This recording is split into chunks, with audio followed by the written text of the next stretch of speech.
Bone, Book 24. What is it? Sorry to wake you, sir, but it's Lucius. He's back and he's approaching the gate.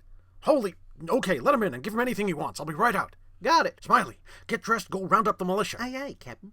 Hurry, he's almost to the gate. What'd the boss say? He said to let him in. Let's go. Get these logs out of here. Lucius, you're back. And you're safe. Move it, boys. Get this gate clear. Where you been, Lucius? You were gone for 2 days. We had a search party out looking for you. But now you're back and we're glad. Come on in. We got orders to let you in the gate. What do you mean you got orders to let me in? We got to get permission from the boss before we let anyone pass the gate. Did you find Grandma Ben? No, I'm sorry, Jonathan. I didn't find her. While you were out looking for Grandma Ben, we were busy putting up these gates. Yeah, thanks to the new boss, we're finally doing something to protect ourselves from dragons. Is that right?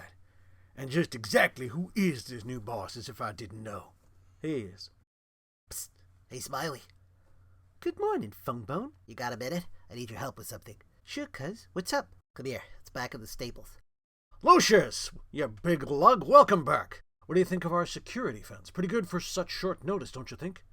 I understand I needed your permission to get back into town. Just a precaution, friend. Can't be too careful these days. We want to keep the insiders in and the outsiders out.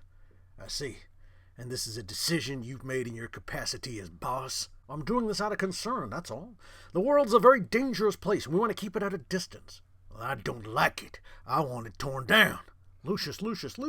As a responsible member of this town, you should be in favor of any protective measures that we have in place. Why, you do care about the safety of your neighbors, don't you?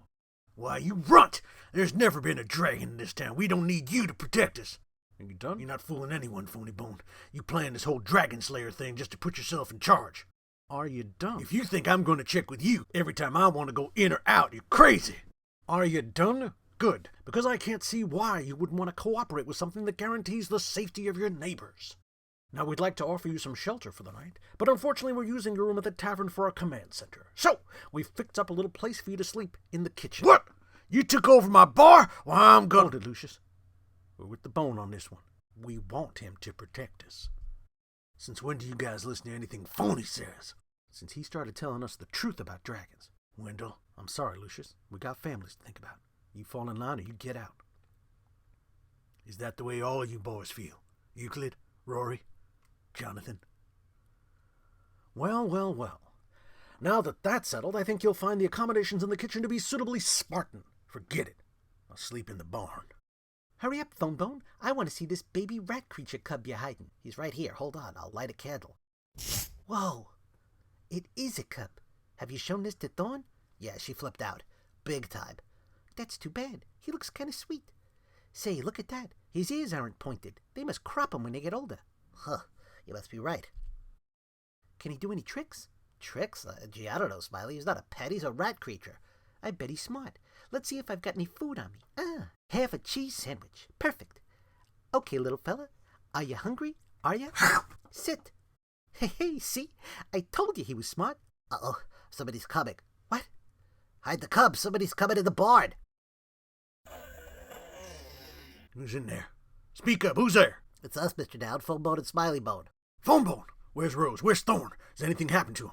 Thorn is safe. She's sleeping at the tavern. I don't know where Grandma is. When did you see her last? Was she all right? Yes. She and Thorn had a fight. Thorn ran off and Grandma wanted me to follow her. When I left Grandma Ben, she was standing out in the woods. But before I went, she handed me this. You got this from Grandma Ben? Yes. She wanted me to tell you that the rat creatures have evacuated the valley. Evacuated the valley. It's the Knights of Lightning all over again. The Knights of Lightning? What's a Knight of Lightning? It's a vicious attack by the rat creatures. Rose must think the rat creatures are going to break the treaty. Will they come here?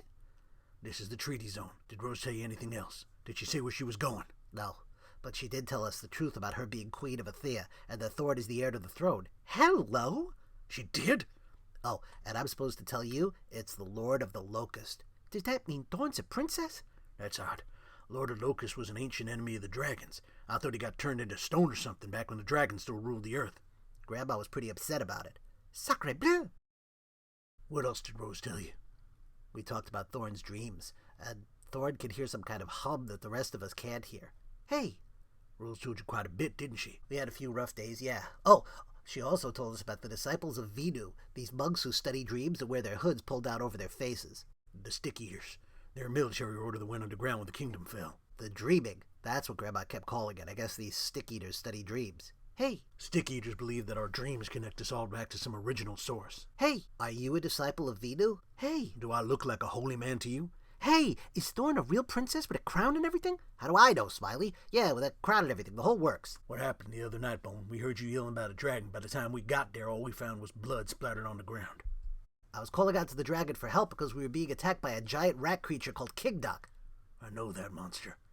I think Kingdog had it out for Grandma Ben, but Thor was able to rescue her. She cut off Kingdog's arm with Grandma's sword. Wham! Just like that.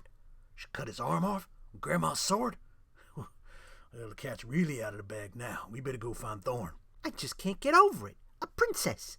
I mean, who'd have thought that our little Thorn, living in a cottage with her grandmother out in the middle of an old dark forest, would turn out to be a princess?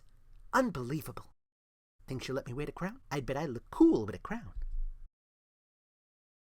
You know, Lucius is right about one thing. Yeah, what's that? There's never been a dragon in this town. So? It's got me thinking, that's all.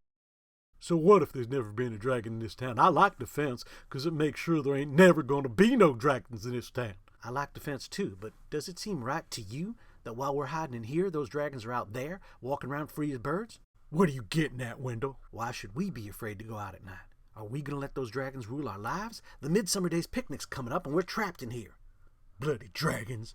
But as long as they're out there, what can we do? Hell, we hired a Dragonslayer, didn't we? Let's make him go out there and get rid of those dragons. Say, you're right. Yeah. Why should we suffer? Yeah. Then we're agreed.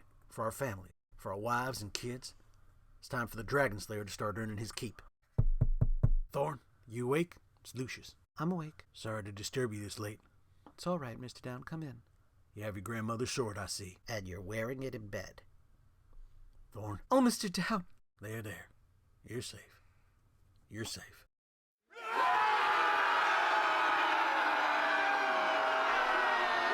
Tonight, we begin anew. Far too long have we been forced to live on the barren slopes of the high places. Men of powwow come from the sturdy hills of the south. No longer will your families toil in the dust and rocks of your faraway land. Hairy men of the mountain tribes, your weary years of oppression and humiliation are near their end. Our day has come.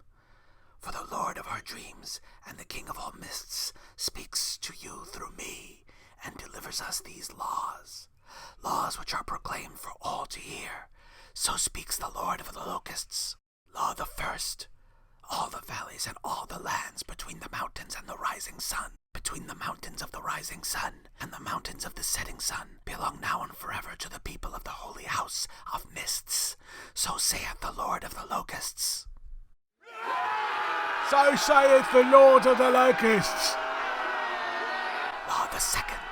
All those who live in the valley without permission of the holy house of mists do so not with the rights and privileges of the people, but as trespassers and burdens on the house of mists. So saith the Lord of the Locusts. So saith the Lord of the Locusts. So saith the Lord of the Locusts. For far too long the Flatlanders have been allowed to retain their corrupt control on all that belongs to us by divine right. From this day forth, we shall take what is ours.